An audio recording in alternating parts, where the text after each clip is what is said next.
நாய்கள் மனிதர்களை வேட்டையாடி காவு வாங்க துடிக்கும் சம்பவம் நாளுக்கு நாள் அதிகரித்துக் கொண்டே வருகின்றன. ஸ்ட்ரீட் டாக்ஸ் எல்லாம் ஒரு குழந்தைய கொதறி அந்த குழந்தை இறந்து போய் அந்த நாய்க்கு வெறி போயிடுச்சிடும்.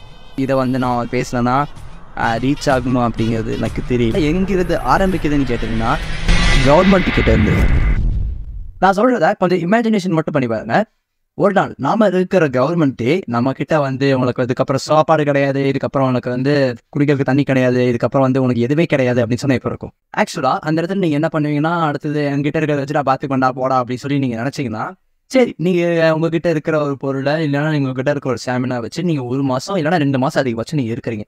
அதுக்கப்புறம் உங்களுக்கு இன்னும் கவர்மெண்ட் உங்களுக்கு தேவையான சாப்பாடு தெரியல, உங்களுக்கு தேவையான தண்ணி தெரியல, உங்களுக்கு தேவையான தினசரி தேவையான ஒரு பால் பேக்கெட்ல இருந்து ஒரு தண்ணியில இருந்து எதுவுமே உங்களுக்கு கொடுக்கவே இல்லை.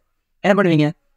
இதுக்கப்புறம் என்னடா பண்றது, அப்படியே வேலை பொழப்ப பார்த்துட்டு வேற எங்கேயாச்சும் போயிட்டு எஜ வேண்டிதான் அப்படின்னு சொல்லிட்டு நீங்க நினைச்சீங்கன்னா, இது ஆக்சுவலா ரியல் லைஃப்ல இன்னைக்கு நடந்துட்டு தான். கடந்த சில நாளாவே ரொம்ப ரொம்ப கஷ்டத்துல இல்லைன்னா ரொம்ப ரொம்ப ஒரு துயரமான ஒரு இடத்துல ஒரு கேரக்டர் நம்ம கூடயே வாழ்ந்துட்டு இருக்கு. அப்புறம் சொல்றேன், இதெல்லாம் எங்களுக்கு தெரியும், இதுதான் ஆல்ரெடி நிறைய இடத்துல பார்த்துட்டு இருக்கோம், நிறைய படத்துல கூட பார்த்துட்டு இருக்கோம், இதனால என்ன பிரச்சனை ஆக போகுது அப்படிலாம் நீங்க கேட்டீங்கன்னா, நான் அந்த பேக்கர்ஸ் அவங்கள பற்றி நான் எதுவுமே சொல்லலை. அவங்களுக்காச்சு நம்ம ஏதோ ஒரு வகையில் அவங்களுக்கு ரொம்ப கஷ்டப்பட்டு தான் இருக்காங்க. பட் இருந்தாலுமே அவங்களுக்கு ஏதோ ஒரு வகையிலாச்சு ஏதோ ஒன்று கிடைக்குது. பட் ஒரு இம்பார்ட்டண்ட்டான விஷயமா இல்லை. நீங்கள் நான்லாம் ஒரு டெய்லி ரொட்டீனில் இருக்கீங்கன்னா, அந்த டெய்லி ரொட்டீனில் இது ஒரு பார்ட்டாக மேபி நீங்கள் பார்க்கறதுக்கு வாய்ப்பு இருக்குது. ஸோ அப்படிப்பட்ட ஒரு கேரக்டர் தான் ஸ்ட்ரீட் டாக். ஸோ இந்த ஸ்ட்ரீட் டாக் பற்றி யாரா தெரிஞ்சுக்க போகிறோம், அதெல்லாம் என்னடா அப்படின்னு சொல்லிட்டு நீங்கள் வீடியோ ஸ்கிப் பண்ணிட்டு போனீங்களா? வெயிட் பண்ணுங்க, நான் இந்த ஒரு நிமிஷம் சொல்கிறேன். அதுக்கப்புறம் நீங்கள் ஸ்கிப் பண்ணுமா இல்லையா அப்படிங்கிறது நீங்கள் முடிவு பண்ணிக்கோங்க. முதல் விஷயம், நார்மலாக ஒரு வருஷம் முன்னாடி இல்லை 1.5 வருஷம் முன்னாடி இருக்கிற எல்லா ஏரியாவுக்குமே தனித்தனியாக ஒரு குப்பை தொட்டி இருந்துச்சு, தெரியுமா? அந்த குப்பை தொட்டியில் தான் இருக்கிற எல்லா நாயும் போயிட்டு சாப்பிட்றது, அங்கே இருக்கிறது நாம போடுற குப்பையை வச்சு அதை சாப்பிட்றது, அப்படி இப்படி நடந்துட்டு இருந்துச்சு. பட் அது இப்போ கவர்மெண்ட் எப்படி மாற்றிட்டாங்கன்னா, ஹைஜீனிக்காக இருக்கணும், இதேதான் மக்கும் குப்பை மக்காத குப்பை அப்படிலாம் தனித்தனியாக எடுக்கணும், அதெல்லாம் கொஞ்சம் மாற்றணும் அப்படின்னு சொல்லிட்டு இந்த சிஸ்டமையே மாற்றினாங்க. இந்த சிஸ்டம் மாற்றினது நம்மளுக்கு எவ்வளோக்கு எவ்வளோ நல்லதோ, பட் அதை எவ்வளோக்கு எவ்வளோ கெட்டதாக மாற்றிடுச்சு ஸ்ட்ரீட் டாக்ஸ்க்கு. நான் எப்படி சொல்கிறேன்னா, அட்லீஸ்ட் ஒரு 50% ஆச்சு அதோட ரெகுலராக சாப்பிட்ற உணவு இல்லைன்னா ஏதோ ஒன்று எடுத்து சாப்பிட்டுக்கலாம் அப்படின்னு சொல்லிட்டு ஒரு 50% இருந்திருக்கு. பீச்சஸ் எல்லாம் எங்கே இருக்குன்னு பார்த்தீங்கன்னா எங்கேயுமே இருக்காது. ஏன்னா அங்கே போடுறதெல்லாம் இப்போ டோட்டலாக அவாய்ட் பண்ணிட்டாங்க. இதில் என்ன பிரச்சனை இருக்குது? இது ரொம்ப முக்கியமான ஒன்று தானே, அது கடந்துட்டு போகுது, அதுக்கு ஏதோ ஒரு வகையில் சாப்பிட்டு போ அப்படின்னு நினச்சிங்கன்னா அதுதான் தப்பு.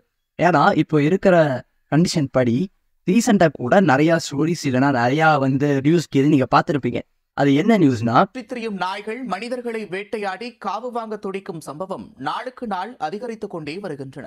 ஒரு குழந்தை சாவறதுக்கு சில டாக்ஸ் எல்லாம் காரணமாகி அது ஒரு பெரிய பேச்சா போயிட்டு இருந்துச்சு. எப்போ ஸ்ட்ரீட் டாக்ஸ் எல்லாம் ஒரு குழந்தைய கொதறி அந்த குழந்தை இறந்து போய் அது ஒரு பெரிய பிரச்சனையா போச்சு. பட் இதெல்லாம் எங்கிருந்து ஆரம்பிக்குதுன்னு கேட்டிங்கன்னா, கவர்மெண்ட் கிட்ட இருந்து. இந்த கவர்மெண்ட் என்ன பண்ணியிருக்கணும், ஒன்றா இதை மாதிரி நான் பண்ணியிருக்கணும், அதாவது இந்த இருக்கிற எல்லா கார்பேஜ் எடுக்கணும். நான் பொதுவாக கார்பேஜ் இருந்தால் அந்த இது மெயின் சோர்ஸ் எடுத்துக்குதான்னு கேட்டால் ஆப்ஸ்டியூட்டாக ஆமாம். ஏன்னா நாமளும் எதுவும் பண்ணுறதில்ல, அதுவும் நான் எப்படி போய் சாப்பாடு தேடிக்கும் அப்படிங்கிறதெல்லாம் எதுவுமே இல்லை. அது ஒரு மெயின் சோர்ஸாக ஒரு கார்பேஜ் தான் பார்க்கும். அங்கே போயிட்டு அங்கே இருக்கிறது நம்ம தூக்கிட்டோம்னா என்ன ஆகும்? அங்கே இருக்கிற தூக்கிட்டோம்னா என்ன ஆகும்னா, அது எடுக்கிற 2 விஷயம், அதுக்கப்புறம் போகக்கூடிய 2 விஷயம். ஒன்று, அந்த நாய் இறந்து போயிடும், இல்லைன்னா அந்த நாய்க்கு வெறி போயிடும். ஸோ இந்த நாய் இறந்து போகிறது சாதாரணமாக இறந்து போகாது. ஒரு பசியோட நிகழே நிறையா படத்தில் நிறையா உங்களையே வச்சு பார்க்குற அளவுக்கு இருக்கிற கேரக்டர்லாம் நிறைய படத்தில் இருக்குது. அந்த படத்துல பார்த்தா கூட தெரியும், இல்லைன்னா உங்களையே நீங்கள் இமேஜினேஷன் பண்ணி பாருங்க. 1 வாரம் 2 வாரம் நீங்கள் சாப்பிடாம இருந்தீங்கனாலே உங்களுக்கு எப்படி இருக்குன்னா, பசி எடுத்தா நீயா இருக்க மாட்டேன் அப்படிங்கிற லெவலுக்கு உங்களுக்கு அது பசி அப்படிங்கிறதுக்கு அந்த மீனிங் தெரியும். பட் இதெல்லாம் எதுவுமே தெரியாம, ஏன்னா நமக்கு 6th சென்ஸ் அப்படிங்கிற ஒரு விஷயம் இருக்கு. பட் இதில் நார்மலாக அங்கே இருக்கிற சோர்ஸை திடீர்னு டப்புன்னு கட் பண்ணிட்டா என்ன ஆகும்? அதுக்கு 2 வழி தான் இருக்கும். அது என்னென்னா, ஒன்று டெத், இன்னொன்று அக்ரெசிவ்.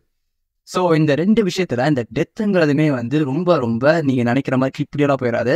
ஒவ்வொரு நாளும் சாப்பிடாம அங்கே இங்கே சுற்றிக்கிட்டு கிடைக்கிற தண்ணி மட்டும் குடிச்சிட்டு அப்படி இப்படி சொல்லிட்டு தான் அது போய் கடைசியாக அதில் வாழ்நாளோட கடைசி காலத்தை வாழ்ந்துட்டு இருக்கும். பட் இதுலேயுமே வந்து சில பேர் என்ன பண்ணுவாங்க, கண்ணத்துக்கு கேட்கறது, அதை பண்ணுறது, இதை பண்ணுறது பண்ணிருப்பாங்க. பட் அதெல்லாம் விட அது வந்து பசியோடவே இறந்து போகும். ஓகேவா? இதில் இன்னொரு வகை வந்து அக்ரெசிவ்னு சொல்லல. ஸோ இந்த அக்ரெசிவ் இதெல்லாம் எங்கேருந்து வருதுன்னா, இந்த ஹங்க்ரி பசியிலிருந்து தான் வருது. ஸோ இது எல்லாமே எங்கே ஸ்டார்ட் ஆகுதுன்னா, அந்த மாதிரி கட் பண்ணோடையும் அது வந்து இத்தனை நாள் நம்ம ரெகுலராக அந்த சோர்ஸ் வந்து 50% ஆச்சு. ஓகேவா? ஒரு பார்ஷியலாக வச்சுக்கலாம். ஒரு 50% கார்பேஜ் வந்து எடுத்துட்டு இருக்குன்னு வச்சுக்கலாம்.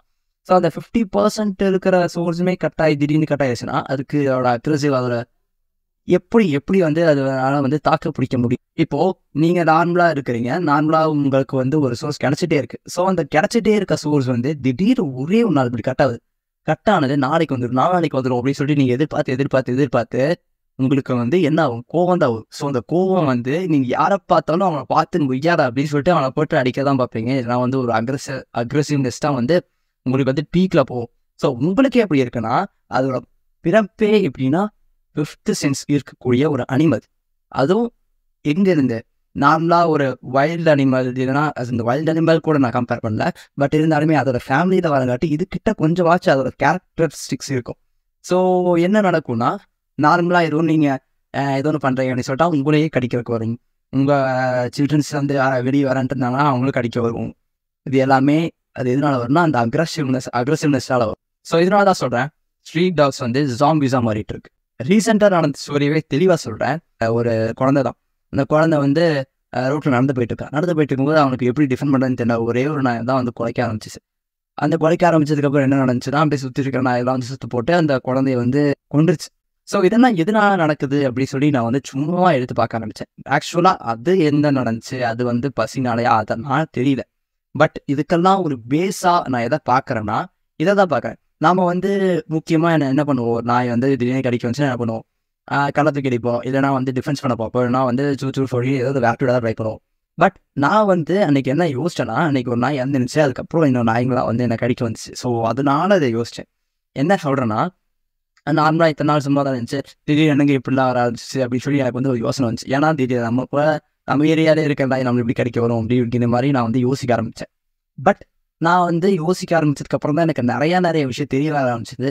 இதனால இதெல்லாம் சொல்லி கரெக்ட் பண்ணி பார்க்கும்போது தான் தெரியுது, இவ்வளோ பெரிய பிரச்சனை நம்மளுக்கு தான் இத்தனை பிரச்சனை இருக்குன்னா, இங்கே இருக்கிற எல்லாத்துக்குமே ஒவ்வொரு பிரச்சனை இருக்குது, இங்கே வாழ்கிற ஒவ்வொரு ஜீவனுக்குமே ஒவ்வொரு பிரச்சனை இருக்குது அப்படிங்கிறது போய் வந்துச்சு. என்னதான் இருந்தாலும் பரவாயில்ல, இது வந்து ஒரு சர்வைவல் ஆஃப் ஃபிட்னஸ், அது வாழ்ந்துச்சுன்னா வாழ்ட்டு சாப்பிட்டோம் அப்படின்னு சொல்லி நினச்சிங்கன்னா அதுதான் தப்பு. ஏன்னா நீங்கள் உங்கள் என்விரான்மெண்ட்டில் இருக்கிற ஒவ்வொரு ஜீவனுமே முக்கியம்தான். என்னதான் அது வந்து ப்ளூ கிராஸ் தான் பார்த்துக்கணும், கவர்மெண்ட் தான் பார்த்துக்கணும் அப்படின்னு சொல்லி நீங்கள் நினச்சிங்கன்னா, ஒன்றா நீங்கள் என்ன பண்ணணும்னா ப்ளூ கிராஸுக்கு ஃபோன் பண்ணி இந்த மாதிரி இருக்குது அப்படின்னு சொல்லி நீங்கள் தகவல் கொடுக்கலாம். பட் இல்லை, இதெல்லாம் வந்து நான் கொடுக்குறதுலாம் டைம் இல்லை, அது போட்டு அது பாட்டு கிடக்கட்டும் அப்படின்னு சொல்லி நீங்கள் நினச்சிங்கன்னா, அது வந்து உங்களுக்கே ஒரு நாள் இல்லைன்னா எப்பயாச்சும் உங்களா சரௌண்டிங்கில் இருக்கவங்களுக்கு பேக் ஃபயர் ஆகிறதுக்கு வாய்ப்பு இருக்குது.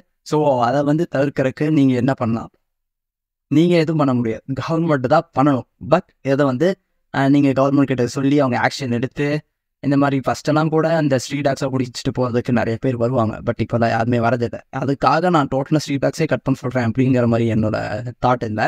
நான் என்ன சொல்ல வரேன்னா, நீங்கள் அட்லீஸ்ட் நீங்கள் ஒரே ஒரு வாரம் நீங்கள் அந்த நாய்க்கு, உங்கள் ஸ்ட்ரீட் டாக்ஸ்க்கு எல்லாத்துக்குமே நீங்கள் வந்து ஒரு பிஸ்கெட் போட ஆரம்பிச்சுங்க. உங்களால் முடிஞ்ச பிஸ்கெட், இல்லைன்னா உங்களால் முடிஞ்ச சாப்பாடு, நீங்கள் மீதி வச்ச சாப்பாடாக இருந்தால் சரி பரவாயில்ல, அதை நீங்கள் வந்து போட ஆரம்பிச்சுங்க. நீங்கள் வேஸ்ட்டாக கீழே போட்டு அது வேற எங்கேயோ போய் போகிறதுக்கு நீங்கள் பக்கத்தில் இருக்க தெருநாய்களுக்கு எல்லாம் கொடுத்தீங்கன்னா கூட அது கொஞ்சம் உதவியாக இருக்கும். ஓகேவா? இதுவே நான் வந்து எதுவுமே பண்ண மாட்டேன் அப்படின்னு சொல்லிட்டு நீங்கள் பாட்டு உங்கள் வேலையை பார்த்துட்டு இருந்தீங்கன்னா, அதுவே உங்களுக்கு ஏதாவது ஒரு இல்லைனா உங்கள் சரௌண்டிங்கில் இருக்க, இல்லைனா உங்கள் ரிலேட்டிவ் யாரோ ஒருத்தருக்கு பேக் ஃபயர் ஆகும். இல்லைனா நம்ம யாரோ ஒருத்தருக்கு ஆச்சுனாலும் அது பேக் ஃபயர் தான். இப்போ நான் இந்த பேசிகிட்டு இருக்கேன், யாரோ ஒருத்தருக்கு ஆச்சுனாலுமே அது வந்து இது மூலிமா நினச்சின்னா அது பேக் ஃபயர் அப்படிங்கிறத நான் வந்து ஏற்றுக்கிறேன். ஸோ அதுக்கு சொல்யூஷன் தான் என்ன அப்படின்னு சொல்லி கேட்டிங்கன்னா, அதான் சொன்னேன்ல, நீங்கள் அட்லீஸ்ட் ஒரே ஒரு வாரம் நீங்கள் போட ட்ரை பண்ணுங்கள். ஸோ இல்லைன்னா உங்களுக்கு ஏதோ வகையில் அதுக்கு ஃபீட் மட்டும் பண்ணுங்கள். அதுக்கப்புறம் அதுவே வந்து உங்ககிட்ட வந்து ஒரு பாசம் லவ் கொடுக்க ஆரம்பிக்கும். ஸோ அதுலேருந்து உங்களுக்கு புரியும். இல்லைன்னா ஏதோ ஒரு இடத்துல நீங்கள் வந்து மெல்ட் ஆகலாம். இல்லைன்னா எதுவுமே பிரச்சனை இல்லை, அது இருக்கிற மாதிரி இருக்கட்டும், நான் இருக்கிற மாதிரி நான் இருக்கிறேன்னு சொன்னாலும் பிரச்சனை இல்லை. அது எப்பயாச்சும் ஒரு நாள் உங்களுக்கு பேக் ஃபயர் ஆகிறதுக்கு வாய்ப்பு இருக்குது. அதுவும் இல்லாமல் அதுவும் பாவம், கொஞ்சம் ஹியூமனிட்டியோட அதுவும் நம்ம வந்து ஃபீட் பண்ணுவோம் அப்படின்னு சொல்லி நீங்கள் ஃபீட் பண்ணிங்கன்னா ஹேட்ஸ் ஆஃப். பட் இது வந்து எல்லாத்துக்குமே போயிட்டு ரீச் ஆகணும் அப்படிங்கிறது எனக்கு ஒரு கேள்வி. ஏன்னா இது வந்து அதிகமாக ஈஸியாக கடந்து போகிற ஒரு டாபிக். இதை வந்து நான் பேசுனேன்னா ரீச் ஆகணும் அப்படிங்கிறது எனக்கு தெரியல. பட் இருந்தாலுமே இது ஒரு முக்கியமான கண்டென்ட். இதனால 2 பேர் 3 பேர் இறந்துருக்காங்க அப்படிங்கிறது உண்மை. இதனாலனா டாக்ஸ்னால இறந்துருக்காங்க அப்படிங்கிறது உண்மை. ஸோ இதை பற்றி நான் கொஞ்சம் அப்படியே பார்க்கும்போது எனக்கு இது கொஞ்சம் மெயினாக பட்டுச்சு. நமக்கு திடீர்னு சாப்பாடு இல்லை அப்படின்னு சொன்னாலே நம்ம வந்து பதறிடுவோம். அது வந்து ஒரு வாரம் 2 வாரம் 1 மாதம் 2 மாதம் அப்படின்னு சொல்லி கண்டினியூஸாக பல நாட்கள் இருக்குது. பட் அதுக்காக நம்ம எந்த ஒரு விஷயமே நம்ம எடுக்கிறது இல்லை அப்படிங்கிறது நம்மளுக்காகவே நம்ம எடுக்கிறது இல்லை. அதுக்காக நம்ம எடுக்கணும் அப்படின்னு நினச்சிங்கன்னா இந்த ஹியூமனிட்டிங்கிறது அதாவது தெரியாமல் இருந்தால் பரவாயில்ல. இப்போ உங்களுக்கு தெரிஞ்சிச்சுல, ஏதோ நீங்கள் கொஞ்சோண்டு எடுத்து நீங்கள் ட்ரை பண்ணிங்கன்னா ஹேட்ஸ் ஆஃப். ஸோ நான் சொன்னதை வந்து சும்மா ட்ரை பண்ணி பாருங்கள். அட்லீஸ்ட் இந்த 1 வாரமாச்சும் இதை ட்ரை பண்ணி பாருங்கள். அதுக்கு நல்லா தான் ஏதோ ஒரு பிஸ்கெட் இல்லைனா நீங்கள் வச்சு இந்த சாப்பாடு ஏதோ ஒன்று தூக்கி ஃபீட் பண்ணி பாருங்கள். அது உங்களுக்கு காலத்தில் நன்றியாக இருக்கும். பை.